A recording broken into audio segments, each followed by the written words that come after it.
বন্ধুরা সবাই কেমন আছো? মন্দিরের বাইরের অংশ তোমাদের সঙ্গে শেয়ার করেছি, মন্দিরের প্রবেশের অংশ তোমাদের সঙ্গে শেয়ার করা হয়নি। মন্দিরের সামনে কর্পূর জ্বালিয়েছে, তারপর কুমকুম, তারপর ফিটকারি দিয়ে রেখেছে সাদা সাদা যেগুলো, এগুলো হচ্ছে ফিটকারি।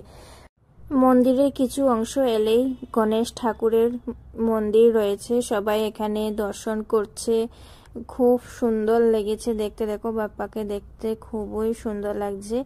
আর এইদিকে বাবা মেয়ে যাচ্ছে, এইরকম সিঁড়ির ডান দিকেও রয়েছে বাম দিকেও রয়েছে, তুমি যেদিকে সেই দিকে উঠতে পারো। আর এই যে অংশটা দেখছো এটা হচ্ছে শিব ঠাকুরের মন্দির, মধ্যেখানে শিব ঠাকুরের মন্দির রয়েছে।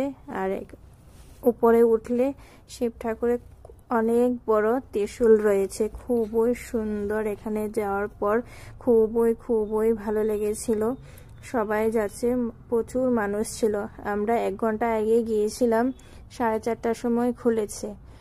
সকালবেলায় খোলা থাকে আর দুপুরবেলায় বন্ধ থাকে, আর 4:30টার সময়। এই অংশটা হচ্ছে শিব ঠাকুরের মন্দির। আর এদিকে দেখো মন্দিরের চারিদিকের পরিবেশ খুবই সুন্দর। তোমাদের ভিডিওটা কেমন লাগছে অবশ্যই কিন্তু জানিও। তারপরে এসেছি বড় অংশ, মন্দিরের সবচেয়ে বড় অংশ, উপরের অংশটা আর কি। উপরে খুবই সুন্দর 5মুখী ঠাকুরের দৃশ্য। তোমাদের কেমন লেগেছে অবশ্যই জানিও। আর এটা হচ্ছে ভিতরের অংশের ঠাকুর। আমরা দর্শন করে তারপর বাইরে চলে এসেছি। তারপরে আমরা দ্বিতীয় অংশে গিয়েছিলাম। মন্দিরটা 2টি ভাগ ছিল। এই মন্দিরের প্রথম মূর্তি তুমি বাপ্পা দর্শন পাবে, তারপর শিব ঠাকুরের, সবের লাস্টে হচ্ছে এইখানে সবচেয়ে বড় অংশ।